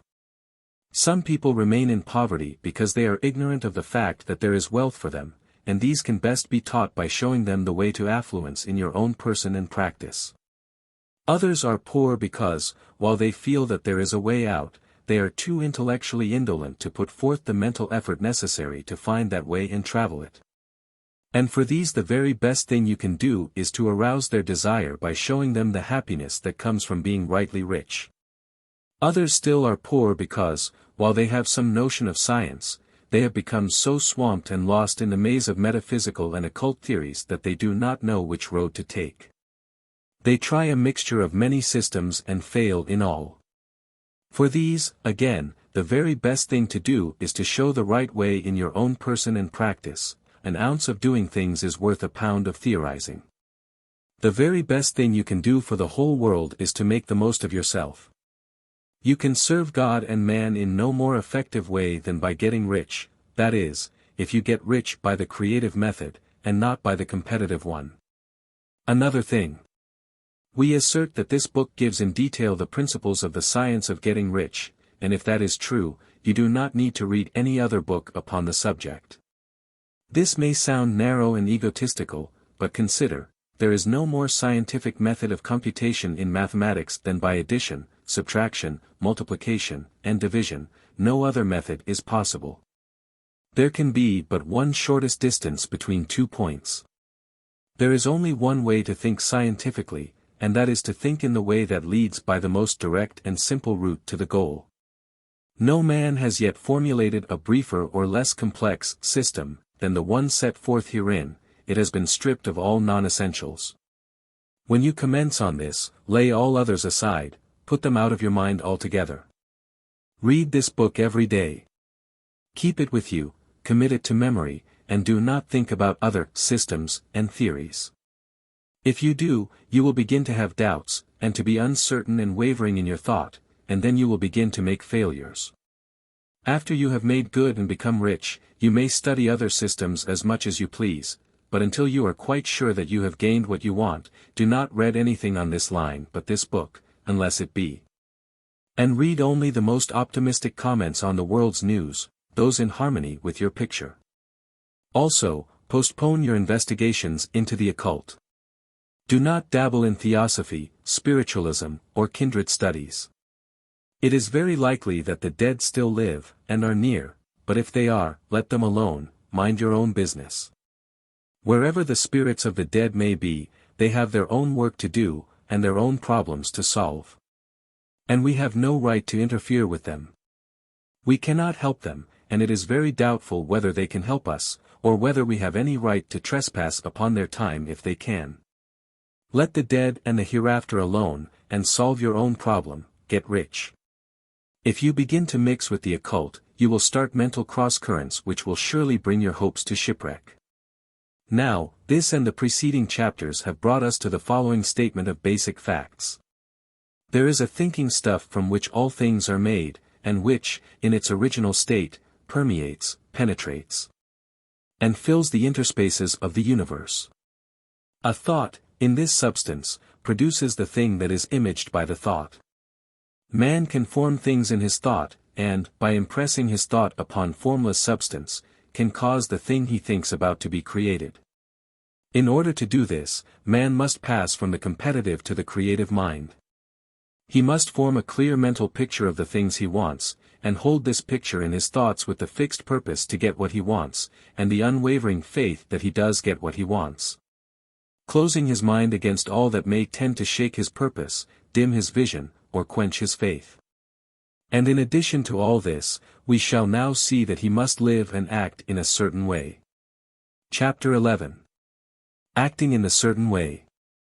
Thought is the creative power, or the impelling force which causes the creative power to act. Thinking in a certain way will bring riches to you, but you must not rely upon thought alone, paying no attention to personal action. That is the rock upon which many otherwise scientific metaphysical thinkers meet shipwreck, the failure to connect thought with personal action. We have not yet reached the stage of development, even supposing such a stage to be possible, in which man can create directly from formless substance without nature's processes or the work of human hands. Man must not only think, but his personal action must supplement his thought. By thought you can cause the gold in the hearts of the mountains to be impelled toward you. But it will not mine itself, refine itself, coin itself into double eagles, and come rolling along the road seeking its way into your pocket. Under the impelling power of the Supreme Spirit, men's affairs will be so ordered that someone will be led to mine the gold for you. Other men's business transactions will be so directed that the gold will be brought toward you, and you must so arrange your own business affairs that you may be able to receive it when it comes to you. Your thought makes all things, animate and inanimate, work to bring you what you want, but your personal activity must be such that you can rightly receive what you want when it reaches you. You are not to take it as charity, nor to steal it. You must give every man more in use value than he gives you in cash value. The scientific use of thought consists in forming a clear and distinct mental image of what you want, in holding fast to the purpose to get what you want, and in realizing with grateful faith that you do get what you want. Do not try to project your thought in any mysterious or occult way, with the idea of having it go out and do things for you. That is wasted effort, and will weaken your power to think with sanity. The action of thought in getting rich is fully explained in the preceding chapters. Your faith and purpose positively impress your vision upon formless substance, which has the same desire for more life that you have. And this vision, received from you, sets all the creative forces at work in and through their regular channels of action, but directed toward you. It is not your part to guide or supervise the creative process. All you have to do with that is to retain your vision, stick to your purpose, and maintain your faith and gratitude. But you must act in a certain way, so that you can appropriate what is yours when it comes to you. So that you can meet the things you have in your picture, and put them in their proper places as they arrive. You can readily see the truth of this. When things reach you, they will be in the hands of other men, who will ask an equivalent for them. And you can only get what is yours by giving the other man what is his. Your pocketbook is not going to be transformed into a Fortunatus's purse, which shall be always full of money without effort on your part. This is the crucial point in the science of getting rich, right here, where thought and personal action must be combined. There are very many people who, consciously or unconsciously, set the creative forces in action by the strength and persistence of their desires, but who remain poor because they do not provide for the reception of the thing they want when it comes. By thought, the thing you want is brought to you, by action you receive it. Whatever your action is to be, it is evident that you must act now. You cannot act in the past, and it is essential to the clearness of your mental vision that you dismiss the past from your mind. You cannot act in the future, for the future is not here yet. And you cannot tell how you will want to act in any future contingency until that contingency has arrived. Because you are not in the right business, or the right environment now, do not think that you must postpone action until you get into the right business or environment. And do not spend time in the present taking thought as to the best course in possible future emergencies. Have faith in your ability to meet any emergency when it arrives. If you act in the present with your mind on the future, your present action will be with a divided mind, and will not be effective. Put your whole mind into present action. Do not give your creative impulse to original substance, and then sit down and wait for results. If you do, you will never get them. Act now. There is never any time but now, and there never will be any time but now. If you are ever to begin to make ready for the reception of what you want, you must begin now. And your action, whatever it is, must most likely be in your present business or employment, and must be upon the persons and things in your present environment. You cannot act where you are not. You cannot act where you have been, and you cannot act where you are going to be. You can act only where you are. Do not bother as to whether yesterday's work was well done or ill done. Do today's work well. Do not try to do tomorrow's work now. There will be plenty of time to do that when you get to it. Do not try, by occult or mystical means, to act on people or things that are out of your reach. Do not wait for a change of environment before you act. Get a change of environment by action. You can so act upon the environment in which you are now, as to cause yourself to be transferred to a better environment. Hold with faith and purpose the vision of yourself in the better environment, but act upon your present environment with all your heart, and with all your strength, and with all your mind. Do not spend any time in daydreaming or castle building. Hold to the one vision of what you want, and act now. Do not cast about seeking some new thing to do, or some strange, unusual, or remarkable action to perform as a first step toward getting rich. It is probable that your actions, at least for some time to come, will be those you have been performing for some time past, but you are to begin now to perform these actions in a certain way, which will surely make you rich. If you are engaged in some business, and feel that it is not the right one for you, do not wait until you get into the right business before you begin to act. Do not feel discouraged, or sit down and lament because you are misplaced. No man was ever so misplaced but that he could find the right place, and no man ever became so involved in the wrong business but that he could get into the right business. Hold the vision of yourself in the right business, with the purpose to get into it, and the faith that you will get into it, and are getting into it, but act in your present business. Use your present business as the means of getting a better one, and use your present environment as the means of getting into a better one. Your vision of the right business, if held with faith and purpose, will cause the Supreme to move the right business toward you, and your action, if performed in a certain way, will cause you to move toward the business. If you are an employee, or wage earner, and feel that you must change places in order to get what you want, do not project your thought into space and rely upon it to get you another job. It will probably fail to do so. Hold the vision of yourself in the job you want, while you act with faith and purpose on the job you have, and you will certainly get the job you want. Your vision and faith will set the creative force in motion to bring it toward you, and your action will cause the forces in your own environment to move you toward the place you want. In closing this chapter, we will add another statement to our syllabus. There is a thinking stuff from which all things are made, and which, in its original state, permeates, penetrates, and fills the interspaces of the universe. A thought, in this substance, produces the thing that is imaged by the thought. Man can form things in his thought, and, by impressing his thoughts upon formless substance, can cause the thing he thinks about to be created. In order to do this, man must pass from the competitive to the creative mind. He must form a clear mental picture of the things he wants, and hold this picture in his thoughts with the fixed purpose to get what he wants, and the unwavering faith that he does get what he wants. Closing his mind to all that may tend to shake his purpose, dim his vision, or quench his faith. That he may receive what he wants when it comes, man must act now upon the people and things in his present environment.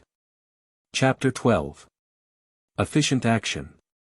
You must use your thought as directed in previous chapters, and begin to do what you can do where you are, and you must do all that you can do where you are. You can advance only by being larger than your present place. And no man is larger than his present place who leaves undone any of the work pertaining to that place. The world is advanced only by those who more than fill their present places. If no man quite filled his present place, you can see that there must be a going backward in everything.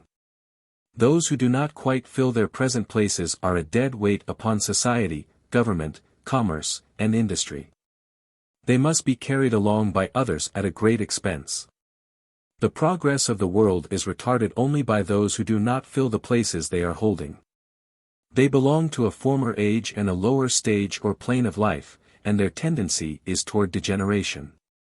No society could advance if every man was smaller than his place. Social evolution is guided by the law of physical and mental evolution.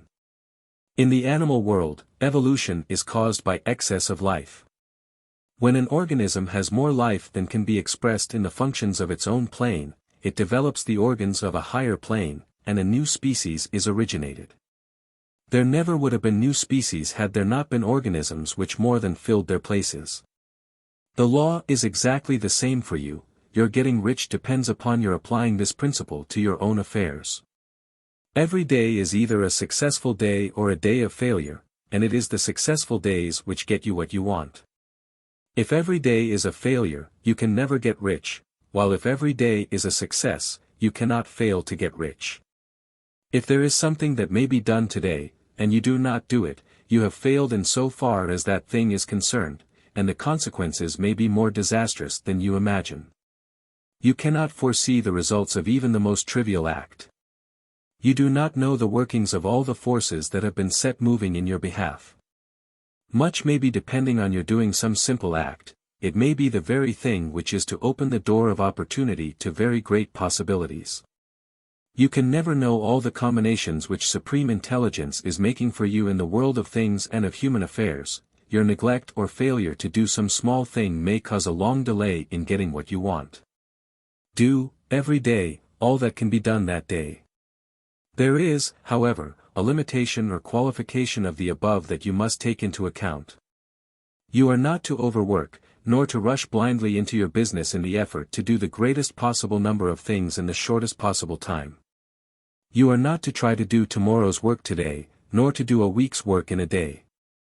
It is really not the number of things you do, but the efficiency of each separate action that counts. Every act is, in itself, either a success or a failure. Every act is, in itself, either effective or inefficient. Every inefficient act is a failure, and if you spend your life in doing inefficient acts, your whole life will be a failure. The more things you do, the worse for you, if all your acts are inefficient ones. On the other hand, every efficient act is a success in itself, and if every act of your life is an efficient one, your whole life must be a success. The cause of failure is doing too many things in an inefficient manner, and not doing enough things in an efficient manner.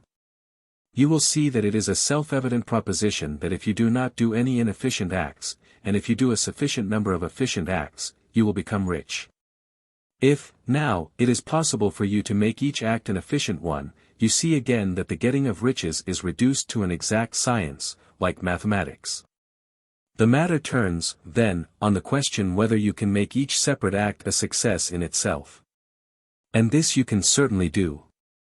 You can make each act a success, because all power is working with you, and all power cannot fail. Power is at your service, and to make each act efficient you have only to put power into it.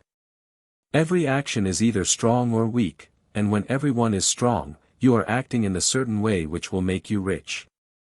Every act can be made strong and efficient by holding your vision while you are doing it, and putting the whole power of your faith and purpose into it. It is at this point that the people fail who separate mental power from personal action. They use the power of mind in one place and at one time, and they act in another place and at another time. So their acts are not successful in themselves, too many of them are inefficient. But if all power goes into every act, no matter how commonplace, every act will be a success in itself. And as in the nature of things every success opens the way to other successes, your progress toward what you want, and the progress of what you want toward you, will become increasingly rapid. Remember that successful action is cumulative in its results. Since the desire for more life is inherent in all things, when a man begins to move toward larger life more things attach themselves to him, and the influence of his desire is multiplied. Do, every day, all that you can do that day, and do each act in an efficient manner. In saying that you must hold your vision while you are doing each act, however trivial or commonplace, I do not mean to say that it is necessary at all times to see the vision distinctly to its smallest details.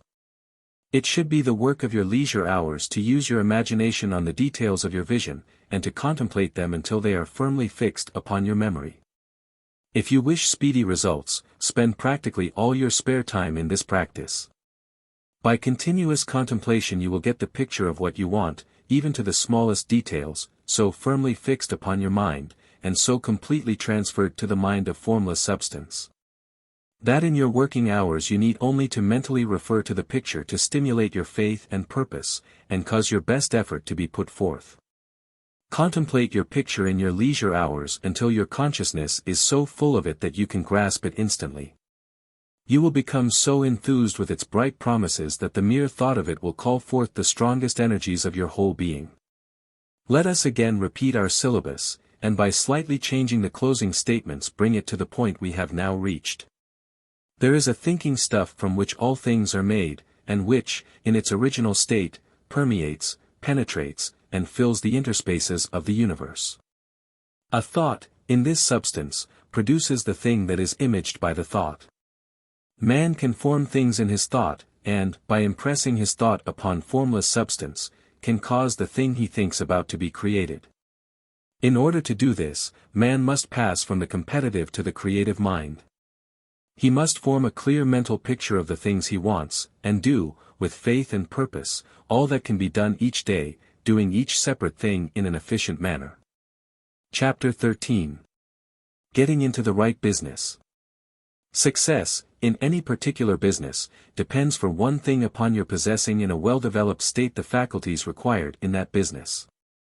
Without good musical faculty no one can succeed as a teacher of music.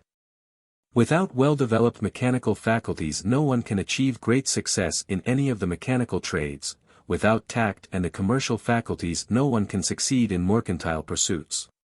But to possess in a well-developed state the faculties required in your particular vocation does not ensure getting rich. There are musicians who have remarkable talent, and who yet remain poor. There are blacksmiths, carpenters, and so on who have excellent mechanical ability, but who do not get rich, and there are merchants with good faculties for dealing with men who nevertheless fail. The different faculties are tools.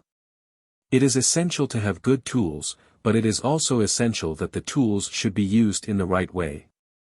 One man can take a sharp saw, a square, a good plane, and so on, and build a handsome article of furniture.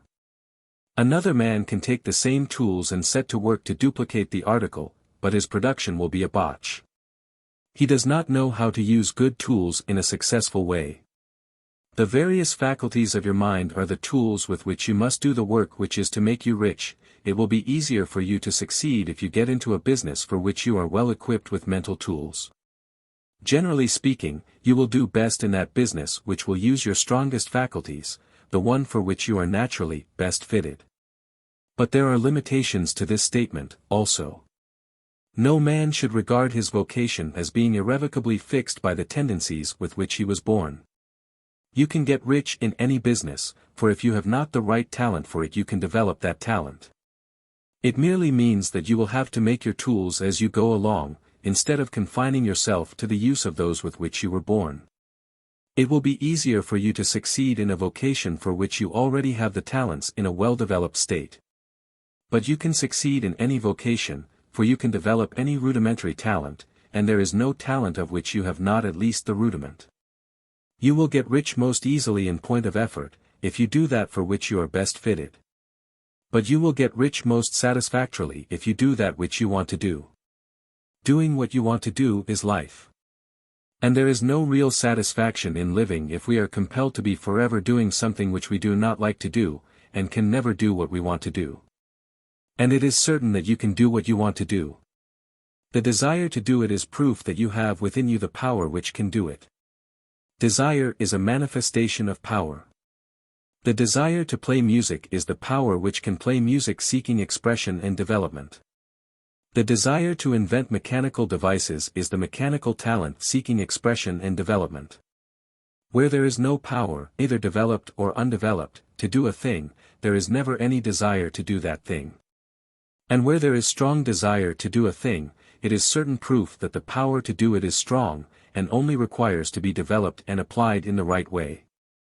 All things else being equal, it is best to select the business for which you have the best developed talent, but if you have a strong desire to engage in any particular line of work, you should select that work as the ultimate end at which you aim.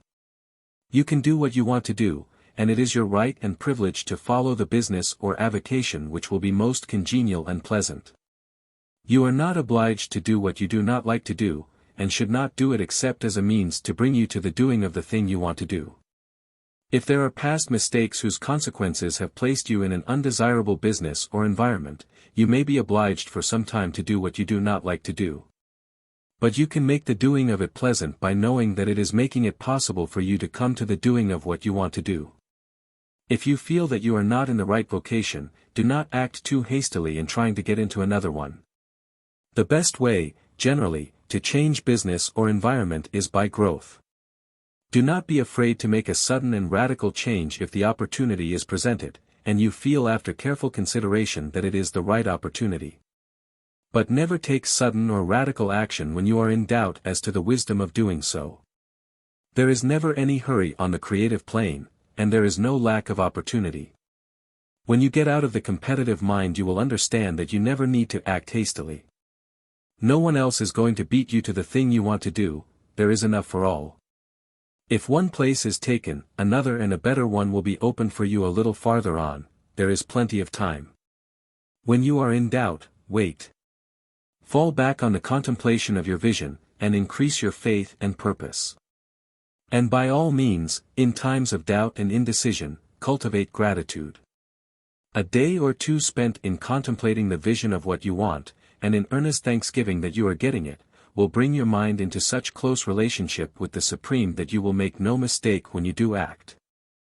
There is a mind which knows all there is to know, and you can come into close unity with this mind by faith and the purpose to advance in life, if you have deep gratitude.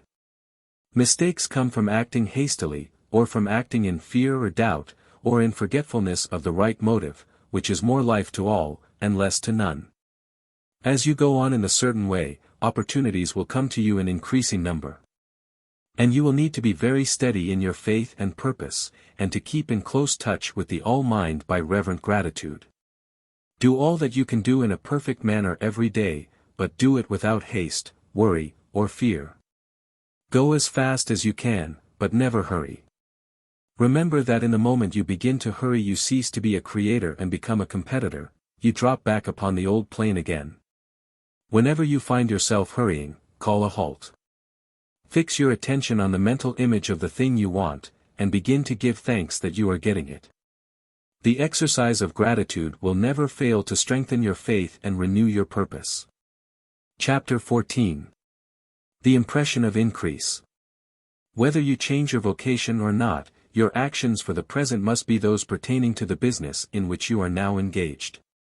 You can get into the business you want by making constructive use of the business you are already established in, by doing your daily work in a certain way. And in so far as your business consists in dealing with other men, whether personally or by letter, the key thought of all your efforts must be to convey to their minds the impression of increase.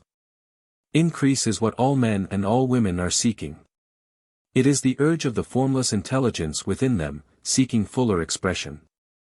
The desire for increase is inherent in all nature, it is the fundamental impulse of the universe. All human activities are based on the desire for increase.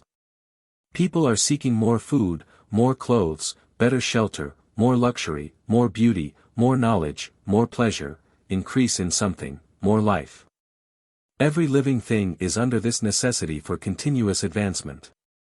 Where increase of life ceases, dissolution and death set in at once. Man instinctively knows this, and hence he is forever seeking more. This law of perpetual increase is set forth by Jesus in the parable of the talents. Only those who gain more retain any, from him who hath not shall be taken away even that which he hath. The normal desire for increased wealth is not an evil or a reprehensible thing, it is simply the desire for more abundant life, it is aspiration. And because it is the deepest instinct of their natures, all men and women are attracted to him who can give them more of the means of life. In following the certain way as described in the foregoing pages, you are getting continuous increase for yourself, and you are giving it to all with whom you deal. You are a creative center, from which increase is given off to all. Be sure of this, and convey assurance of the fact to every man, woman, and child with whom you come in contact. No matter how small the transaction, even if it be only the selling of a stick of candy to a little child, put into it the thought of increase, and make sure that the customer is impressed with the thought. Convey the impression of advancement with everything you do, so that all people shall receive the impression that you are an advancing man, and that you advance all who deal with you. Even to the people whom you meet in a social way, without any thought of business, and to whom you do not try to sell anything, give the thought of increase. You can convey this impression by holding the unshakable faith that you, yourself, are in the way of increase, and by letting this faith inspire, fill, and permeate every action.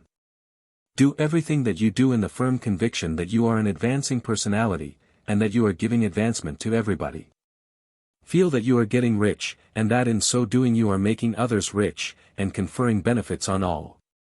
Do not boast or brag of your success, or talk about it unnecessarily. True faith is never boastful. Wherever you find a boastful person, you find one who is secretly doubtful and afraid. Simply feel the faith, and let it work out in every transaction. Let every act and tone and look express the quiet assurance that you are getting rich. That you are already rich. Words will not be necessary to communicate this feeling to others, they will feel the sense of increase when in your presence, and will be attracted to you again. You must so impress others that they will feel that in associating with you they will get increase for themselves. See that you give them a use value greater than the cash value you are taking from them. Take an honest pride in doing this, and let everybody know it, and you will have no lack of customers. People will go where they are given increase. And the Supreme, which desires increase in all, and which knows all, will move toward you men and women who have never heard of you. Your business will increase rapidly, and you will be surprised at the unexpected benefits which will come to you. You will be able from day to day to make larger combinations, secure greater advantages, and to go on into a more congenial vocation if you desire to do so. But in doing all this, you must never lose sight of your vision of what you want, or your faith and purpose to get what you want. Let me here give you another word of caution in regard to motives. Beware of the insidious temptation to seek for power over other men. Nothing is so pleasant to the unformed or partially developed mind as the exercise of power or dominion over others. The desire to rule for selfish gratification has been the curse of the world. For countless ages kings and lords have drenched the earth with blood in their battles to extend their dominions. This not to seek more life for all, but to get more power for themselves. Today, the main motive in the business and industrial world is the same. Men marshal their armies of dollars, and lay waste the lives and hearts of millions in the same mad scramble for power over others. Commercial kings, like political kings, are inspired by the lust for power. Jesus saw in this desire for mastery the moving impulse of that evil world he sought to overthrow. Read the 23rd chapter of Matthew, and see how he pictures the lust of the Pharisees to be called master, to sit in the high places, to domineer over others, and to lay burdens on the backs of the less fortunate. And note how he compares this lust for dominion with the brotherly seeking for the common good to which he calls his disciples. Look out for the temptation to seek for authority, to become a master, to be considered as one who is above the common herd, to impress others by lavish display, and so on. The mind that seeks for mastery over others is the competitive mind. And the competitive mind is not the creative one. In order to master your environment and your destiny, it is not at all necessary that you should rule over your fellow men. And indeed, when you fall into the world's struggle for the high places, you begin to be conquered by fate and environment, and your getting rich becomes a matter of chance and speculation. Beware of the competitive mind. No better statement of the principle of creative action can be formulated than the favorite declaration of the late, Golden Rule, Jones of Toledo: "What I want for myself, I want for everybody." Chapter 15. The Advancing Man. What I have said in the applies as well to the professional man and the wage earner as to the man who is engaged in mercantile business. No matter whether you are a physician, a teacher, or a clergyman, if you can give increase of life to others and make them sensible of the fact, they will be attracted to you, and you will get rich. The physician who holds the vision of himself as a great and successful healer, and who works toward the complete realization of that vision with faith and purpose, as described in former chapters, will come into such close touch with the source of life that he will be phenomenally successful. Patients will come to him in throngs. No one has a greater opportunity to carry into effect the teachings of this book than the practitioner of medicine. It does not matter to which of the various schools he may belong, for the principle of healing is common to all of them, and may be reached by all alike. The advancing man in medicine, who holds to a clear mental image of himself as successful, and who obeys the laws of faith, purpose, and gratitude, will cure every curable case he undertakes, no matter what remedies he may use. In the field of religion, the world cries out for the clergyman who can teach his hearers the true science of abundant life. He who masters the details of the science of getting rich, together with the allied sciences of being well, of being great, and of winning love, and who teaches these details from the pulpit, will never lack for a congregation. This is the gospel that the world needs. It will give increase of life, and men will hear it gladly, and will give liberal support to the man who brings it to them. What is now needed is a demonstration of the science of life from the pulpit. We want preachers who can not only tell us how, but who in their own persons will show us how. We need the preacher who will himself be rich, healthy, great, and beloved, to teach us how to attain to these things. And when he comes he will find a numerous and loyal following. The same is true of the teacher who can inspire the children with the faith and purpose of the advancing life. He will never be out of a job. And any teacher who has this faith and purpose can give it to his pupils. He cannot help giving it to them if it is part of his own life and practice. What is true of the teacher, preacher, and physician is true of the lawyer, dentist, real estate man, insurance agent, of everybody. The combined mental and personal action I have described is infallible, it cannot fail. Every man and woman who follows these instructions steadily, perseveringly, and to the letter, will get rich. The law of the increase of life is as mathematically certain in its operation as the law of gravitation. Getting rich is an exact science. The wage earner will find this as true of his case as of any of the others mentioned. Do not feel that you have no chance to get rich because you are working where there is no visible opportunity for advancement, where wages are small and the cost of living high. Form your clear mental vision of what you want, and begin to act with faith and purpose. Do all the work you can do, every day, and do each piece of work in a perfectly successful manner. Put the power of success, and the purpose to get rich, into everything that you do. But do not do this merely with the idea of currying favor with your employer, in the hope that he, or those above you, will see your good work and advance you. It is not likely that they will do so. The man who is merely a good workman, filling his place to the very best of his ability, and satisfied with that, is valuable to his employer, and it is not to the employer's interest to promote him. He is worth more where he is. To secure advancement, something more is necessary than to be too large for your place. The man who is certain to advance is the one who is too big for his place, and who has a clear concept of what he wants to be. Who knows that he can become what he wants to be, and who is determined to be what he wants to be. Do not try to more than fill your present place with a view to pleasing your employer, do it with the idea of advancing yourself. Hold the faith and purpose of increase during work hours, after work hours, and before work hours. Hold it in such a way that every person who comes in contact with you, whether foreman, fellow workman, or social acquaintance, will feel the power of purpose radiating from you. So that everyone will get the sense of advancement and increase from you. Men will be attracted to you, and if there is no possibility for advancement in your present job, you will very soon see an opportunity to take another job.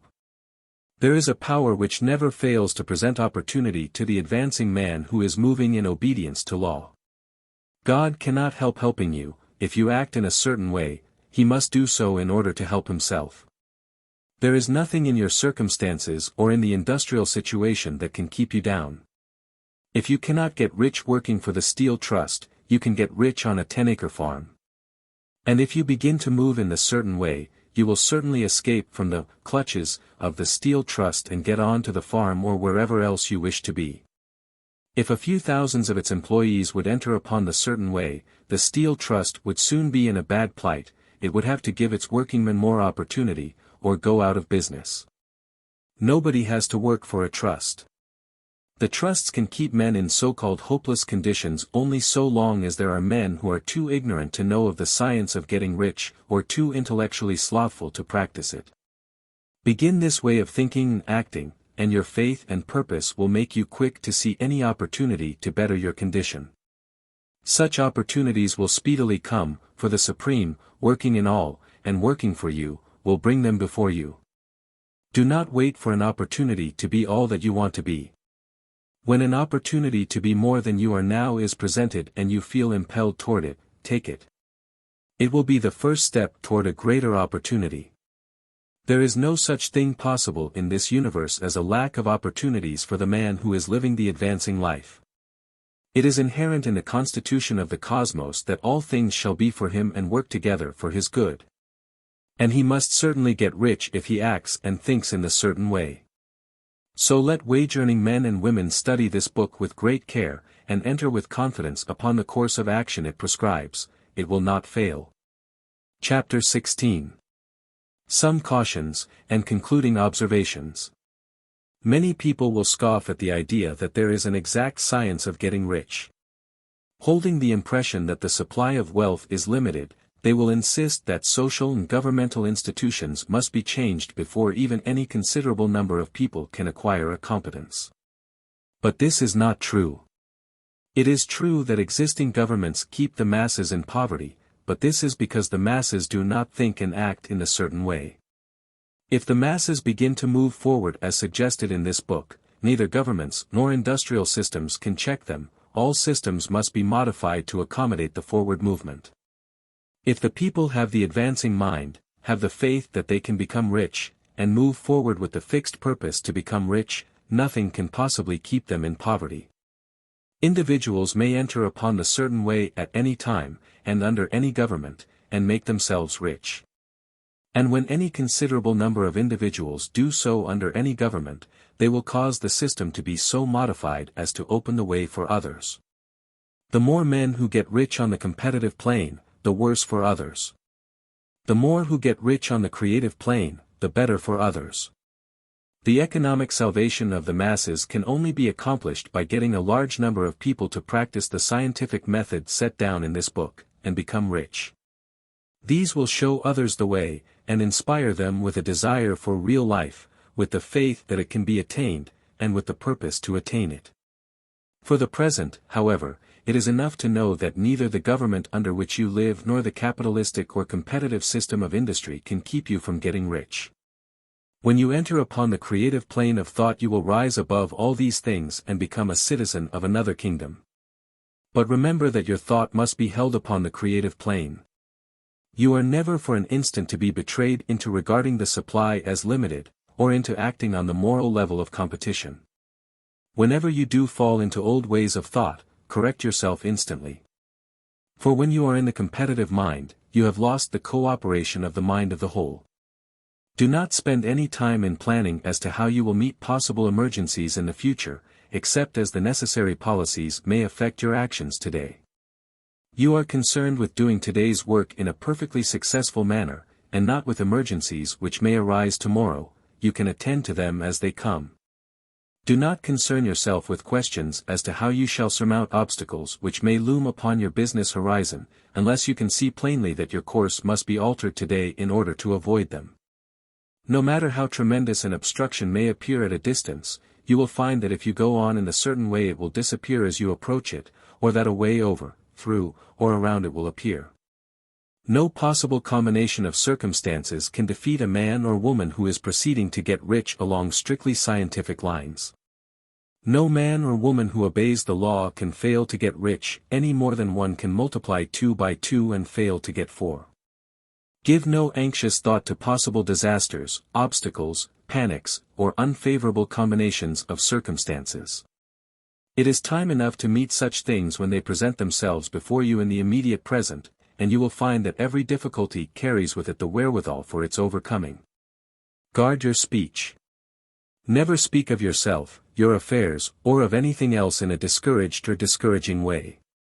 Never admit the possibility of failure, or speak in a way that infers failure as a possibility.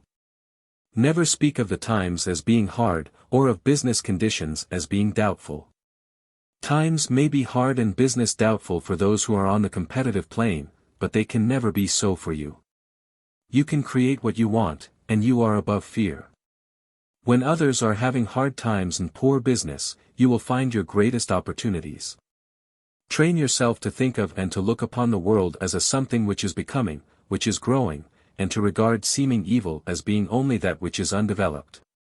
Always speak in terms of advancement. To do otherwise is to deny your faith, and to deny your faith is to lose it. Never allow yourself to feel disappointed.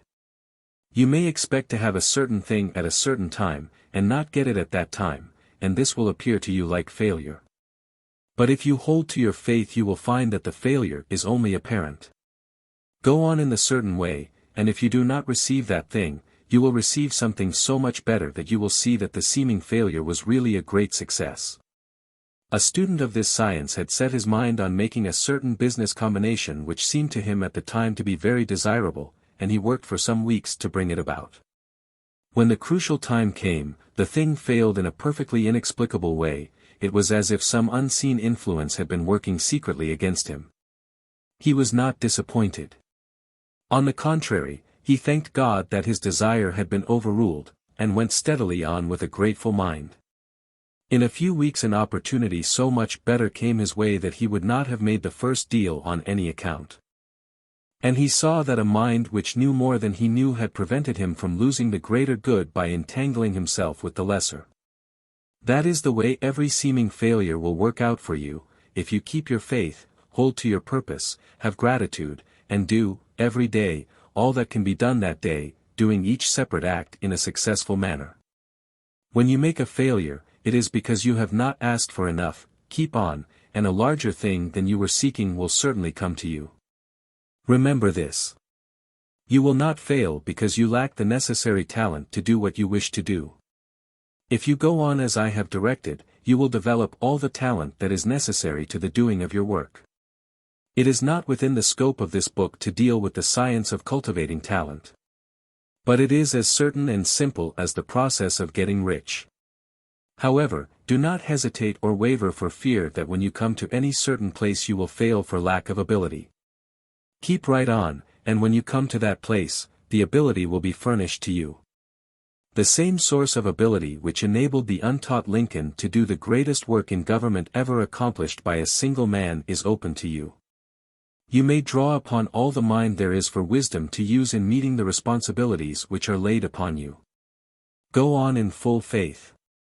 Study this book. Make it your constant companion until you have mastered all the ideas contained in it. While you are getting firmly established in this faith, you will do well to give up most recreations and pleasures, and to stay away from places where ideas conflicting with these are advanced in lectures or sermons. Do not read pessimistic or conflicting literature, or get into arguments upon the matter. Do very little reading, outside of the. Spend most of your leisure time in contemplating your vision, and in cultivating gratitude, and in reading this book. It contains all you need to know of the science of getting rich, and you will find all the essentials summed up in the following chapter.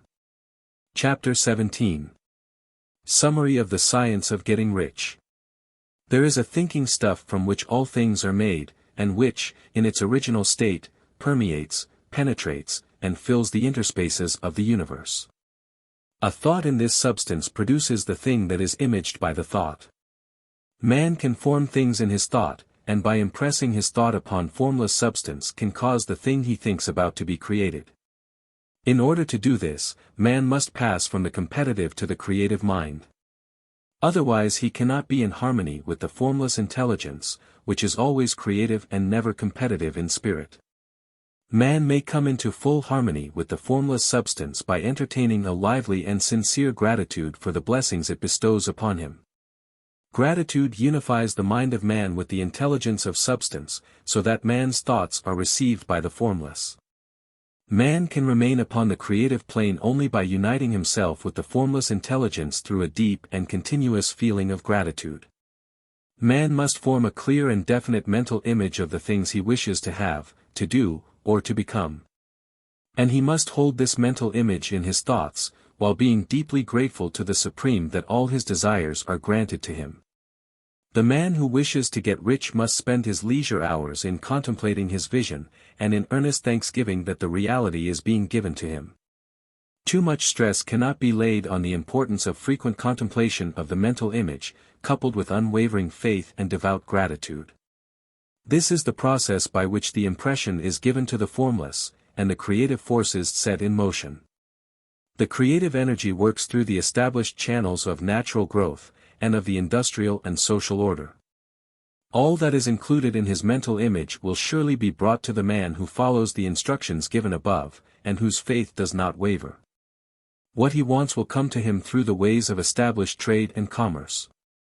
In order to receive his own when it shall come to him, man must be active, and this activity can only consist in more than filling his present place.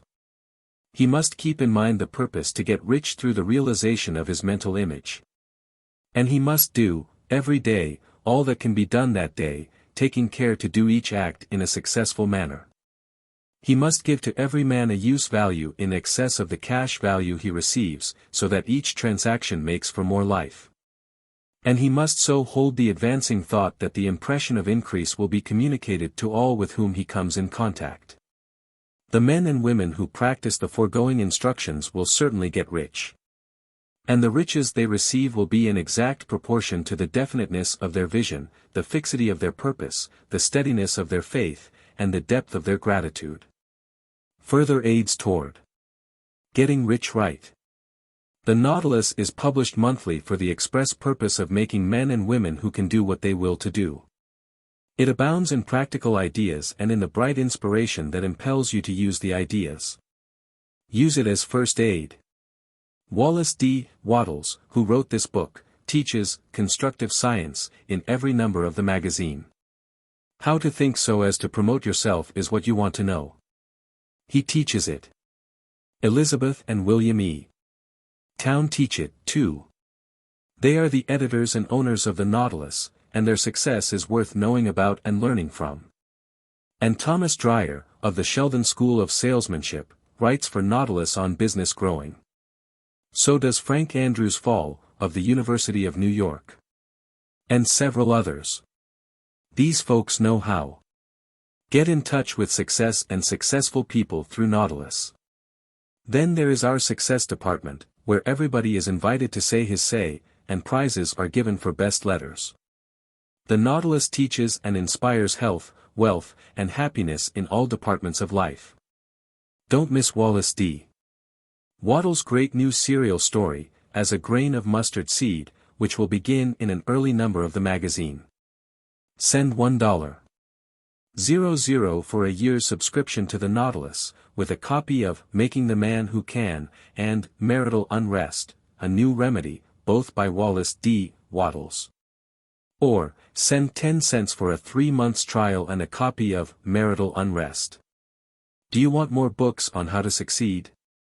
Read Bruce McClellan's Prosperity Through Thought Force, price, $1, to which Els Wheeler Wilcox gave nearly a page of space in the New York Journal. And read How to Grow Success, by Elizabeth Town, 50C. And don't you want to read Wallace D. Wattles' New Science of Living and Healing, price, 50C. Address: Elizabeth Town, Department T.S., Holyoke, Massachusetts. Transcriber's notes. Punctuation has been made consistent. Variations in spelling and hyphenation were retained as they appear in the original publication.